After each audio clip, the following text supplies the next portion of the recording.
Hi everyone, welcome back my another blog. कैसे आप सब? Hope you are doing great.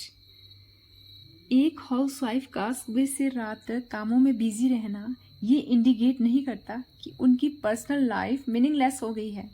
सबका ख्याल रखते रखते आप कहीं खुद ही इंटरली गुमना होके रह जाए। उसके लिए सबसे पहले खुद का ख्याल रखिए। अपने हाथ, पैर, चेहरे, बाल, इनफैक्ट पूरी बॉडी, यहाँ तक कि अपने जहन और अपनी मेंटल हेल्थ का भी ख्याल रखें। जिसके लिए मैं आपको आज सेल्फ ग्रूमिंग के कुछ टिप्स शेयर कर रही हूँ।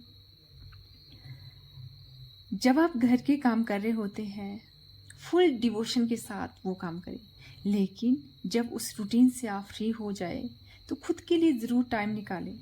इट्स मस्ट यार, ताकि आपको ये फीलिंग ना आए कि बस मैं तो घर की मेड हूँ, काम के लिए ही बनी हूँ। आज मैं सब हाउसवाइफ को ऐसे टिप्स दूंगी ना, जिनको अगर आप फॉलो करेंगे तो बिलीव मी, आप में बहुत ही पॉजिटिव एंड सूदिंग इम्पैक्ट आएगा। ये टिप्स आपको टोटली चेंज कर देगी। सबसे पहला टिप्स है फोकस ऑन योर ड्रेसिंग। ये ज़रूरी नहीं होता कि आप यार एक्सपेंसिव एंड ब्रांडेड कपड़े ही पहने। नहीं, आप एक सिंपल सूट को अच्छे से कैरी कर लेंगे ना, तो वो भी आपकी पर्सनैलिटी को प्रोमिनेट कर देगा। मतलब कि आपकी ड्रेसिंग सेंस क्या है, कब क्या पहनना है, कैसा पहनना है। गर्मियों में लाइट कलर पहने और विंटर में थोड़ा सा डार्क पहने।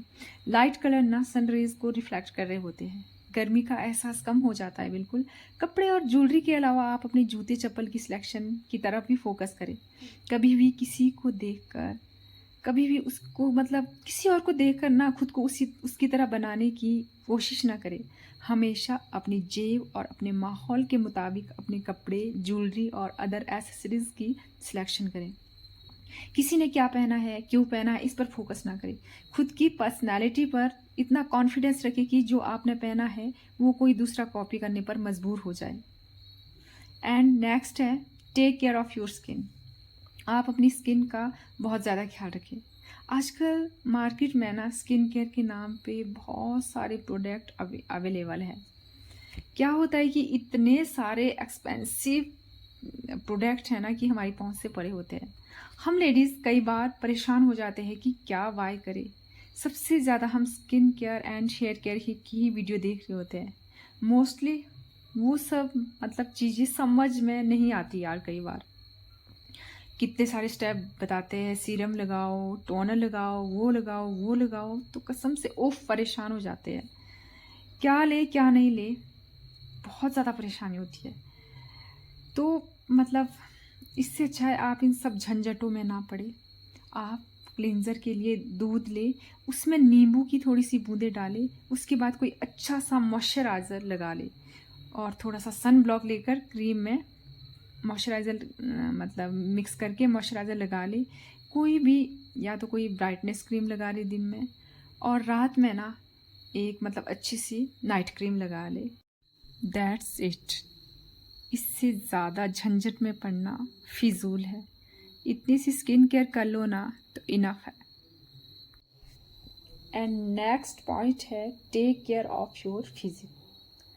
लेडीज़ ना अपनी मतलब फिजिक का तो बिल्कुल भी ध्यान नहीं रखती। एक बच्चे के बाद खुद पर बिल्कुल फोकस करना छोड़ देती है। इनफैक्ट फिजिकली फिट रहना बहुत ज़्यादा ज़रूरी होता है। फिजिकली फिट रहना इसीलिए नहीं है कि अच्छे कपड़े अच्छे पहन कर दिखे, इसके लिए नहीं होता, बल्कि जैसे जैसे एज ज़्यादा होती है ना, हमारी हेल्थ के लिए भी ज़रूरी हो जाता है। ओबेसिटी, मोटापा देखने में तो अच्छा नहीं लगता, बल्कि आगे चलकर भी कई तरह के हेल्थ प्रॉब्लम क्रिएट करता है। कोई एक्सक्यूज़ ना दे यार खुद को, प्रॉपर वॉक पर जाए, हल्की फुल्की एक्सरसाइज ज़रूर करे। कोई अगर बहुत ज़्यादा पतला भी है ना, पतला है, उसको भी एक्सरसाइज करना बहुत ज़्यादा ज़रूरी है। अपनी डाइट का भी ध्यान रखे, हेल्दी मतलब फूड खाए, bakery item, junk food avoid करें। मतलब सुबह उठकर ना सबसे पहले गुनगुना पानी मतलब ज़रूर पिए, पानी बहुत ज़्यादा पिए, नींद पूरी ले, एंड अपने सिस्टम को ना क्लीन करें। सुबह सबसे पहले उठ के मैं तो मतलब ल्यूक वार्म वाटर पीती हूँ। इससे हमारा सिस्टम अंदर का बिल्कुल क्लीन हो जाता है। तो ये हैबिट ना मतलब हर एक इंसान में होनी चाहिए। एंड नेक्स्ट है मेडिटेशन। मेडिटेशन ना बहुत ही पावरफुल चीज़ है यार। थोड़े से आप खुद को मेडिटेट करो ना, बहुत ज़्यादा रिलैक्स होता है। मतलब सेकंड है प्राणायाम। मतलब अगर मुझे सिर दर्द भी होती है ना कभी, तो मैं पेन किलर लेने की बजाय मेरी पेन किलर का काम करता है अनुलोम विलोम। मतलब बिल्कुल रिलैक्स हो जाता है। मैं यही काम करती हूँ जब मुझे सर दर्द होती है, तो बहुत अच्छा लगता है। थोड़ा सा प्राणायाम भी करो, एक्सरसाइज भी करो, थोड़ा सा मेडिटेशन भी करो। तो इसके साथ ही कभी कभी म्यूज़िक वगैरह सुन लिया करो। जब मतलब सैड होते हैं ना, तो थोड़ा-सा अच्छा सा कोई म्यूज़िक जो आपका मतलब फ़ेवरेट हो वो सुन लिया करो। जब भी आप सैड हो ना, तो सैड सॉन्ग कभी भी प्ले ना करें। इससे आपका मूड और भी मतलब ख़राब होने लगता है। और थोड़ा-सा मतलब सोने से पहले ना बुक रीडिंग की आदत डालो। कोई अच्छी-सी मोटिवेशनल बुक हो या कोई भी आपको जो अच्छी लगती हो, थोड़ा-सा मतलब 1-2 पेज सोने से पहले उसका पढ़ लिया करो ना। आपको ना मतलब ये चीज़ें बहुत ज़्यादा मोटिवेट रखती है। और उसके बाद मैं क्या करती हूँ कि थोड़ा-सा सोने से पहले अपने लिप को ना मतलब थोड़ा-सा मॉइस्चराइज़ कर लेती हूँ, क्योंकि मेरे लिप्स थोड़े-से ड्राई हो जाते हैं। थोड़ा-सा मैं अपने लिप्स को कोई भी मतलब किसी भी लिप बाम से मॉइस्चराइज़ कर लेती हूँ। और उसके बाद जो एक आदत है वो है मतलब डायरी लिखना। डायरी लिखने की आदत डालें। मैं तो कॉलेज टाइम से ही लिखती आ रही हूँ और आज भी लिखती हूँ। वो चाहे लाइफ के इम्पोर्टेंट मोमेंट्स हो या फिर वीकली या डेली प्लानर हो। इससे हमारा क्या होता है कि इससे हमारे डेली रूटीन के काम ना बहुत ज़्यादा ईज़ी हो जाते हैं। सुबह हमने क्या करना है, तो वो नेक्स्ट मतलब अगले दिन ही मैं अगली शाम को ही सोने से पहले मैं नाइट में ये काम कर लेती हूँ। और मैं ज़रूर एक प्लानर बनाती हूँ। नेक्स्ट है बिहेव नाइसली। आप अपने आप को अच्छा रखें।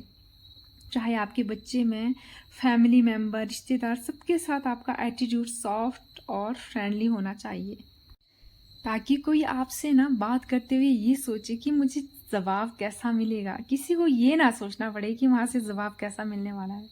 किसी को भी आपसे बात करते हुए हेजिटेशन ना हो। आपके बच्चे आपको मम्मा कम और फ्रेंड ज़्यादा समझे। सबके साथ आपका बात करने का अंदाज मतलब अच्छा होना चाहिए। दूसरों पर बहुत असर पड़ता है इस चीज़ का। सोच समझ कर शब्दों का चयन करो। हमेशा ना फ्रेंडली और सॉफ्ट स्पोकन रहो। मेरा यही पॉइंट ऑफ व्यू है कि आप अपना बेस्ट दे हर जगह। आई होप आपको ये टिप्स काफ़ी हेल्पफुल रही होगी। That's it for today. मिलती हूँ मैं नेक्स्ट ब्लॉग में। Till then stay happy and stay healthy. Bye bye.